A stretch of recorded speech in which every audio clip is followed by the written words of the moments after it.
heart disease, diabetes, asthma, arthritis, and intestinal dysfunction. Most of the chronic diseases of the Western world can be linked to grains as a potential contributor. So today, we're honing in on the 5 worst grain-based foods to avoid, as well as grain-free alternatives to keep you on track with both health and enjoyment of food. Stick around until the end because we've got 2 free gifts that will help you fight heart disease naturally. And remember to click the thumbs up and subscribe buttons to stay up to date with our latest videos. First up, from romanticized movies to mega factories, pasta is one of the most dominant and damaging foods today. Pasta is made from heavily refined carbohydrate, primarily wheat, which has several adverse effects. During processing, wheat is stripped of its fiber, which itself isn't so good with grains. This lack of fiber means that pasta is digested and absorbed extremely fast, leading to rapid increases in blood sugar levels. These spikes in blood sugar, or glucose, are concerning for several reasons. When blood sugar levels rise quickly, the body responds by releasing insulin, a hormone produced by the pancreas. Insulin's job is to help glucose enter the body's cells, where it's used for energy. However, when you frequently consume foods that spike blood sugar, like pasta, it can lead to a condition called insulin resistance, where cells don't respond effectively to insulin and glucose remains in the bloodstream. This is a significant root cause of type 2 diabetes and heart disease. A key problem is glycation. Glycation occurs when excess glucose in the blood binds to proteins and fats, forming harmful molecules known as advanced glycation end products, or AGEs. AGEs cause inflammation and oxidative stress, damaging blood vessels and causing plaque buildup in the arteries, a condition medically known as atherosclerosis, the most common cause of heart attack and stroke. Apart from the pasta itself, the sauces used with pasta can also contribute to heart health risks. Many commercial pasta sauces contain vegetable oils like corn, soybean, and canola oils. These oils are high in polyunsaturated fats, which are unstable and can easily oxidize. This oxidation causes further inflammation and cell damage, and is one reason why paying close attention to vegetable oil is incredibly important. For more on that, watch our video on cooking oils you should never consume. We'll leave a link in the description box. Next, we have rice, another staple which can have devastating health impacts. Firstly, rice, particularly white rice, has a high glycemic index. So just like your pasta, it's going to cause a rapid blood sugar spike. This leads to glycation and cell damage. But a more serious consideration is that rice is one of the most heavily sprayed crops, with chemicals linked to cardiovascular disease, kidney disease, and neurological damage. Rice is particularly good at absorbing inorganic arsenic from the environment.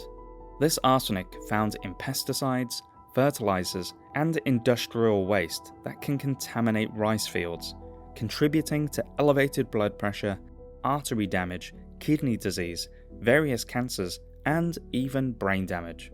Interestingly, brown rice, often touted as a healthier alternative, has been shown to contain higher levels of arsenic. While washing rice can reduce some of this arsenic, it doesn't eliminate the risk entirely. For a healthier rice alternative, try cauliflower rice, with a similar texture but without the blood sugar spike and toxic chemicals. It makes the perfect side dish to soak up the sauces in your favorite stew. Number 3 is a breakfast favorite for many. But first, Heart Disease Code would love to give you a free book, The Surprising Truth About Fat and Cholesterol, plus the first episode of the untold story of heart disease, something that everyone concerned about heart health should watch. Click the link in the description below to claim these free gifts. And could you do us a favor and click the subscribe button below? Okay, let's get back to the video. While we've already touched on how wheat affects blood sugar and leads to glycation, it's crucial to understand the broader implications of consuming our third worst food, bread. Firstly, bread is full of amylopectin A, a type of carbohydrate that quickly converts to glucose. This process begins the moment bread interacts with your saliva.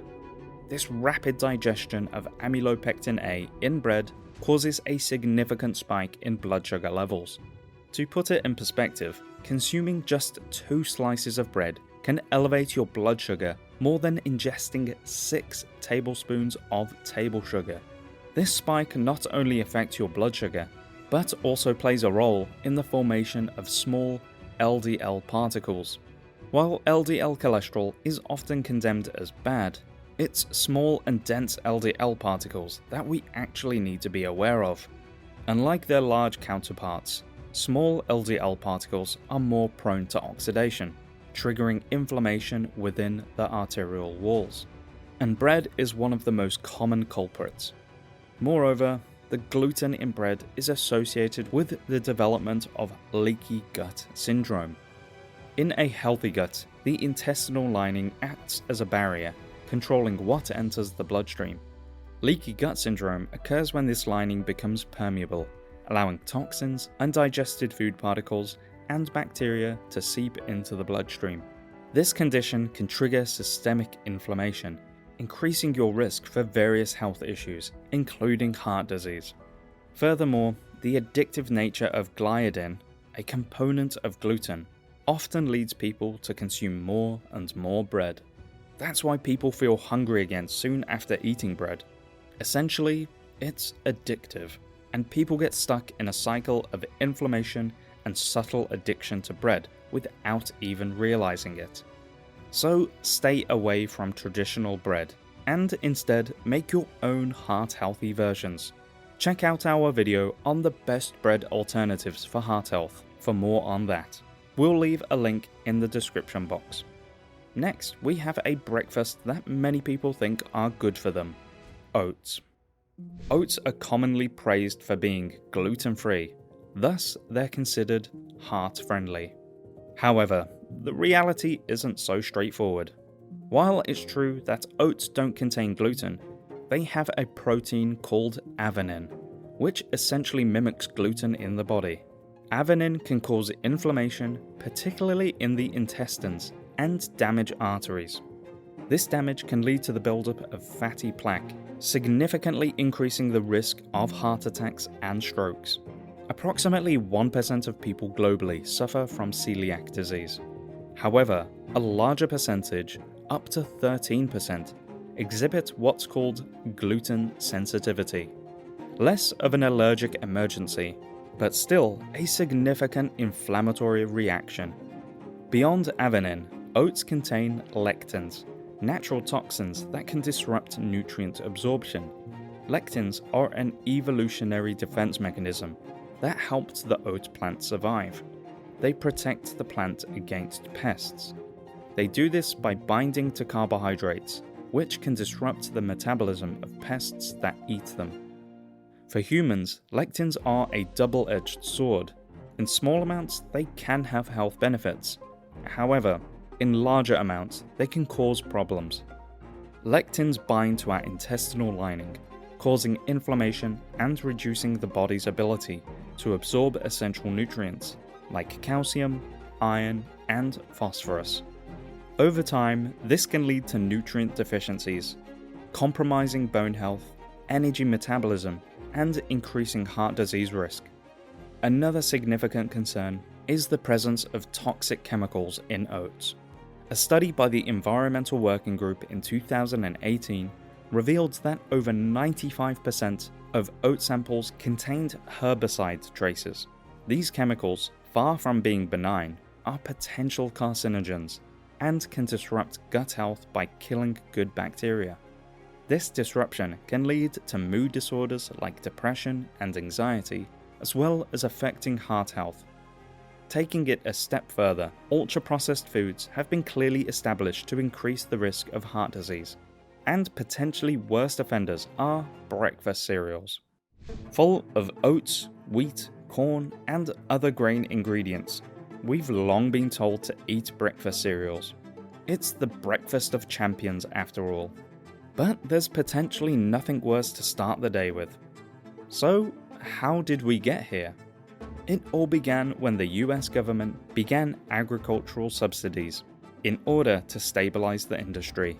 Corn and wheat were heavily subsidized, resulting in oversupply, and the habitual daily consumption that causes so much damage today. Modern corn has been associated with deficiencies in niacin, lysine, and tryptophan, with researchers linking these problems to dermatitis, diarrhea, tooth decay, iron deficiency, and stunted growth in children. Corn allergies are also increasing, possibly due to changes in protein structure of modern corn. These grains aren't a great idea to include in your diet, but add to that the sugar and hidden salt that comes with many breakfast cereals, and it's a recipe for disaster. For more on the worst and best breakfasts, you might like to watch our video on breakfasts. We hope you found this useful. Click the like and subscribe buttons to see more on these topics.